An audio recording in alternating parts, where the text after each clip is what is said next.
Team tennis wraps up regional play while lacrosse gets their postseason underway. Welcome to Sportswire. I'm Will Catterley. When it comes to lacrosse in the area, the top two seeds, Lee and Deep Run, are the teams to beat in both the guys and girls bracket.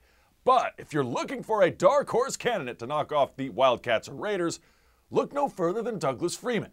The guys and girls each came into the 5B regionals as the number 3 seed, and with a win would move on to Randolph-Macon and a trip to the semifinals. We start with the ladies at Greenwood Park, the beautiful Greenwood Park, on a Tuesday afternoon. Rebels already a couple goals up on Lee Davis. Number 17 gonna make it more. She shoots, she scores. Courtney Tizier puts it in, and Freeman has a 3-0 lead. Off the penalty, Seafeds. Lee Davis comes back, she shoots, she scores, and it's 3-1. Ladies play 2 halves, guys play 4 quarters. Still first half highlights. Rebels looking to get that goal back. Keeper with a nice save right here. I don't know how she got her stick to it, but she did. Later on, though, Rebels getting the steal. Not gonna stop this shot.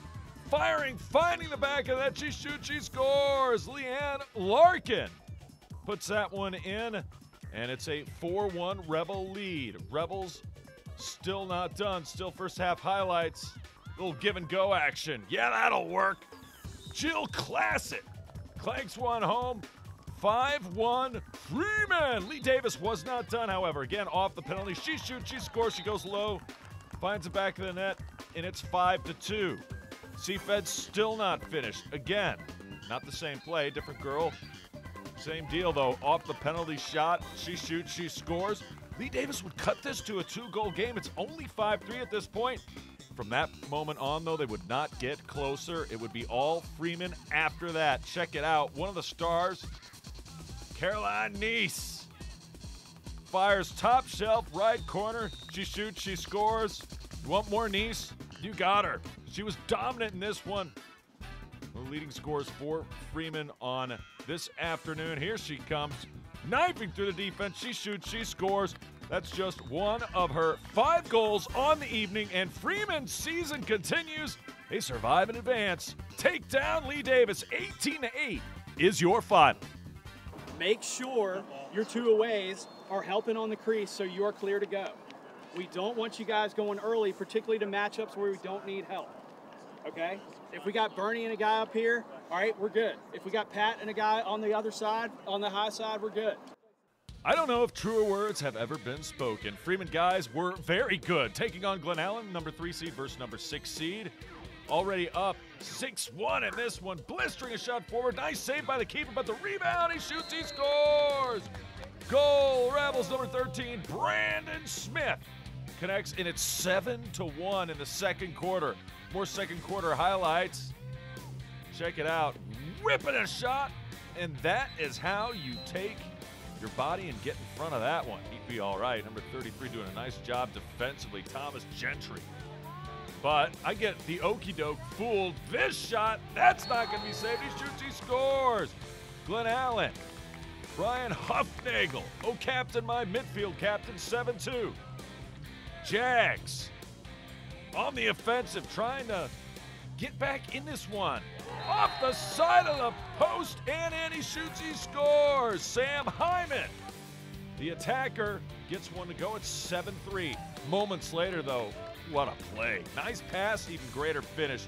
Number 27, Kevin Keister, gets the goal to go, and they're up 8-3, and boom! Down he goes. Guys, lacrosse is very, very, very physical. If you haven't sat down and enjoyed one of these matches, you should, by the way. Great give and go here, and great pass, a one-timer, like in ice hockey, pretty much. It was all Freeman, number 42, Ford Burke. Multiple goals in this one, 15-7. Rebels advance. It was the last game of the baseball regular season, and both Mills Godwin and Glen Allen had already guaranteed themselves a spot in the upcoming playoffs. In fact, Godwin would be the top seed in the 5B bracket, so it was a chance for some rest from the regulars and an easygoing game, right? Hardly. These two teams went after it like the postseason was already underway. And hold on to your hats, folks. This would be a wild one. Zelgan Jackson on the mound for Glen Allen, making his first career start. Sophomore pitcher. Infield single for Mills. Godwin for Mark Bousson. He's on base with lead of this. A walk, Noah Cornwell does well to get on base, so 2 runners on. Godwin threatening. Swing and a miss. Strike 3. Got to complete the strikeout by throwing it to first. But a nice job by Action Jackson getting out of the inning unscathed. Later, Jags trying to get on the board, and he is safe at first. That would put 3 men on. Bases full of Jaguars, and that's going to be an RBI hit by a pitch. Number 6, Robert Spicer, not happy about it. He drives home the run, Devin Flowers. So after 1 inning of play, it's 1-0.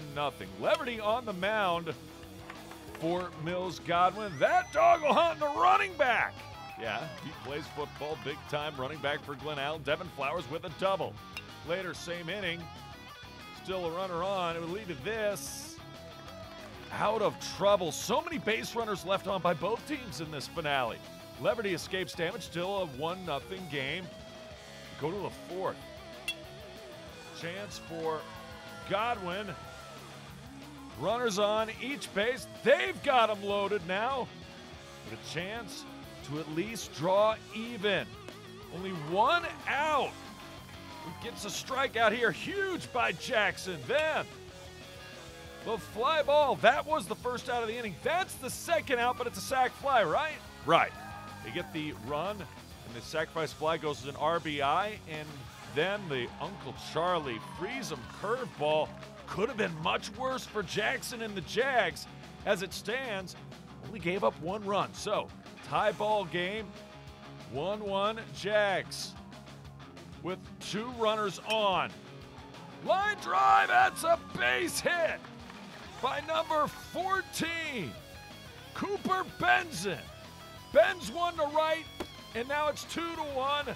Ball gets away from the catcher, next batter, but not far away enough. They tag out the runner trying to score, and then there was a lot of Houdini. Magic by the pitchers getting out of trouble. Sam Landis and company only give up a run.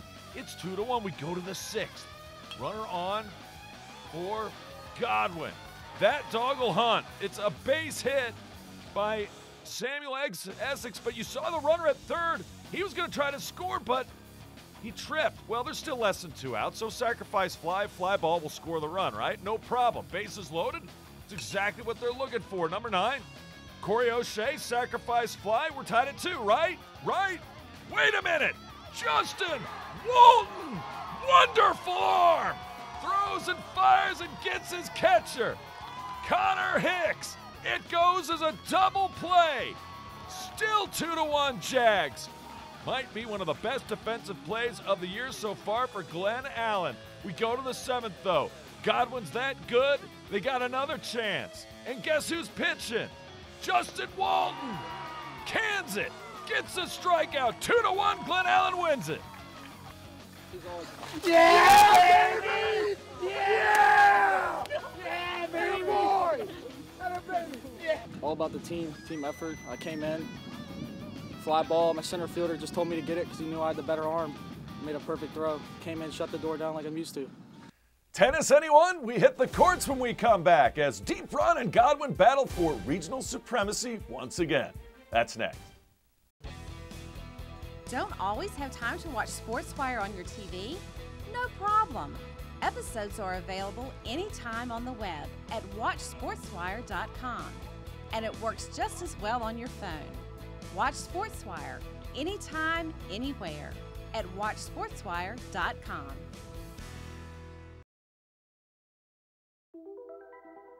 Todd's a great guy. I mean, look at him.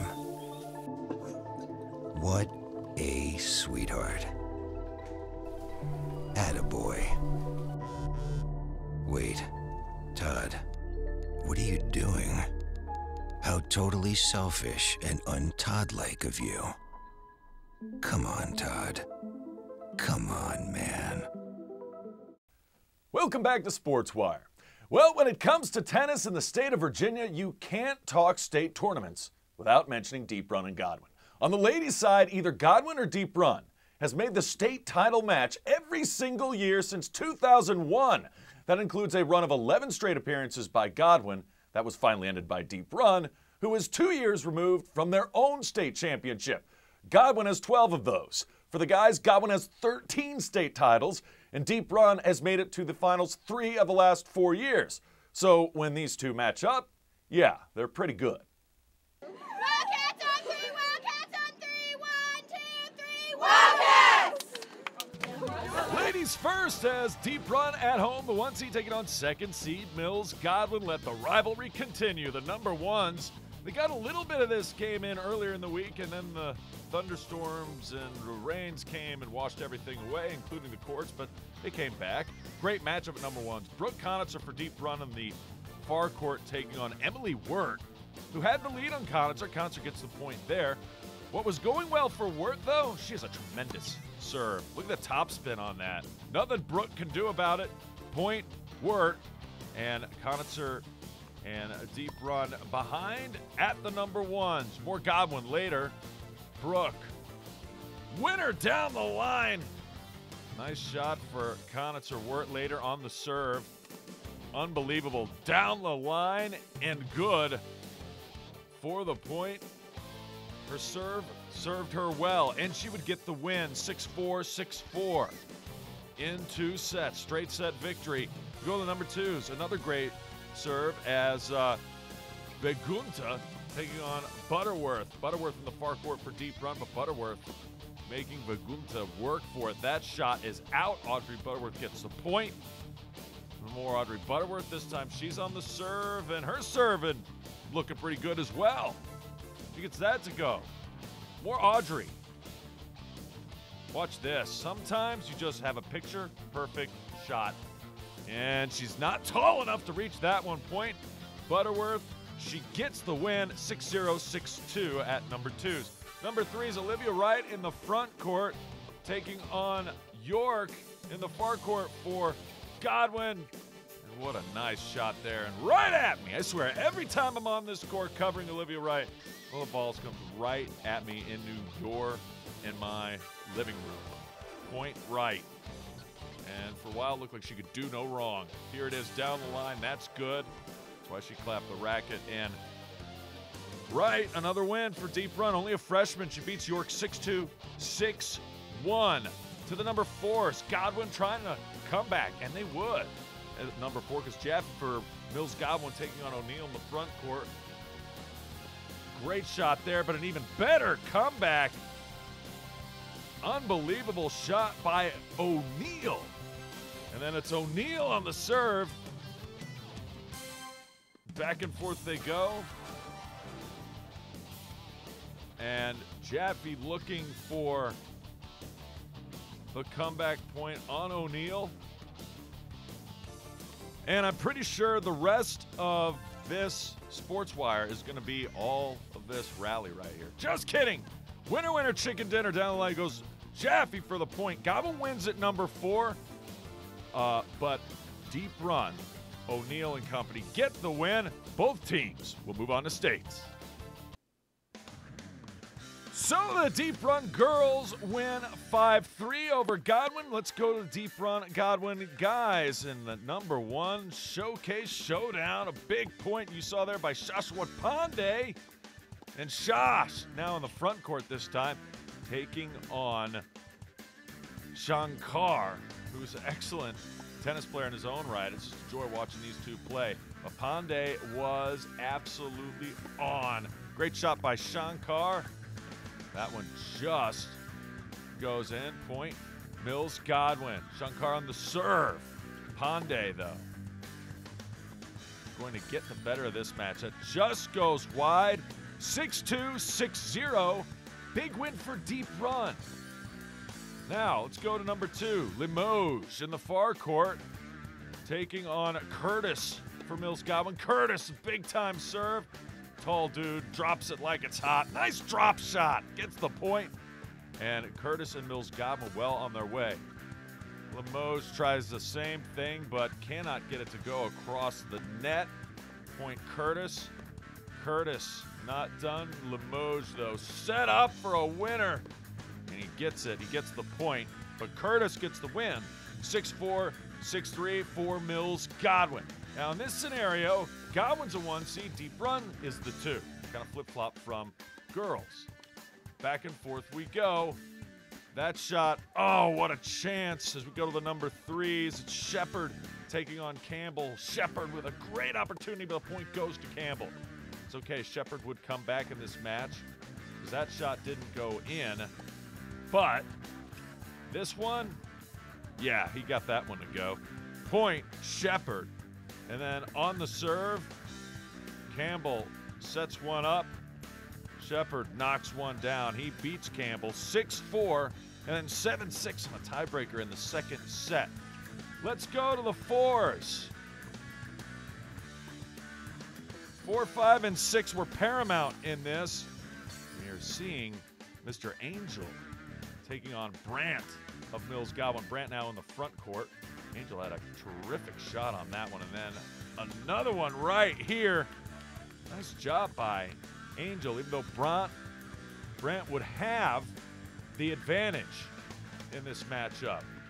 Back and forth they go. Get ready for a nice long rally here. These two played terrific, as did the 5s and 6s, because Godwin would get a win at 5, and then Z for Deep Run gets a win at 6. But in this one, Godwin gets a win overall 5-3. Well, we hit the pitch when we come back. It's senior night for Henrico as the Warriors entertain Hermitage. How the Panthers were very entertaining on the road. That's straight ahead. Here's another 2-minute history report. When you think about wars fought here in America, there's the Civil War and, of course, the American Revolution. But what do you know about the one in the middle, the War of 1812? In the early years of building our nation, European countries viewed the U.S. as weak. The Army was small and the Navy had little respect. Great Britain was regularly declaring impressment, forcing sailors from random ships into joining their Royal Navy. In 1807, the USS Chesapeake was attacked by Britain's HMS Leopard near the coast of Virginia. Facing little resistance, the Leopard took 4 prisoners, but the incident triggered a series of embargoes between the two countries. Tensions grew when the U.S. expanded west, and Britain supported the Indians. Finally, with influence from Henry Clay and John Calhoun, 2 warhawks from the House, James Madison declared war on Great Britain. This means war! It began with the U.S. attacking Canada, part of the British Empire, and the Brits capturing portions of Michigan. Battles on American soil and waters continued for the next 2 years. Then in August of 1814, British General Robert Ross attacked America's capital, and Washington burns. Luckily, Dolly Madison, the very brave First Lady, saved George Washington's portrait from the flames. Then the British launch a 25-hour attack on Fort McHenry in Baltimore. Witnessing the event, Francis Scott Key is inspired to write a poem that later becomes the famous Star-Spangled Banner. Finally, the Treaty of Ghent is signed. The war ends, and neither side loses land to the other. Word traveled pretty slow in those days, and the U.S. wins the Battle of New Orleans even after peace is declared. This makes General Andrew Jackson a major pop star of the day. So here it is in a nutshell. There was a big bully off the Virginia shore, so Warhawks declared that it was time for war. There's 2 years of fighting with the White House in ruin. Dolly saved George, and we got a new tune. No major changes, boundaries stayed the same, but one soldier won by gaining national fame. That's the War of 1812 in 2 minutes. Welcome back to the show. Time to go up tempo. We start with soccer, where the Deep Run guys finished up a perfect regular season at 15-0 after a 3-0 win over Tucker. Josh Kirkland, Luke Lowry, and Tyler Chardine each scored in the win. Speaking of the Wildcats, one former Deep Run pitcher was recently called up to the major leagues by the Toronto Blue Jays. Deck McGuire saw action in 3 games, including 2 scoreless outings. Deck pitched 1 inning, allowing no runs, hits, or walks, and 1 strikeout against Oakland. The next day, he went 2 innings, allowing a hit and 2 walks, but 2 punch-outs against the Athletics. Speaking of making it to the next level, 3 Glen Allen track stars are doing just that, making commitments to compete in college. Jessica McCrae is heading to George Mason, Anthony Garner goes to Old Dominion, and James Mayo takes his talents to Bridgewater. And while Freeman looked good in the opening round of lacrosse regionals, so did rival Mills Godwin. The guys advanced with a 13-3 win over Lee Davis. Garrett Kao had 5 goals in the win. And while lacrosse and tennis are well on their way, the rest of the spring sports brackets are out. Godwin is a top seed in baseball. Prince George and Lee Davis are the top 2 in softball. Glen Allen is 3 seed. And the Deep Run Wildcats are the top seed in both boys and girls soccer. Well, the Hermitage Panthers and the Henrico Warriors both had strong seasons, just not quite strong enough to make the postseason. That's okay.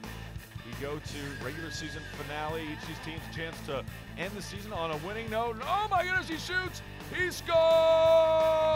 Goal! Sharam Ramadi!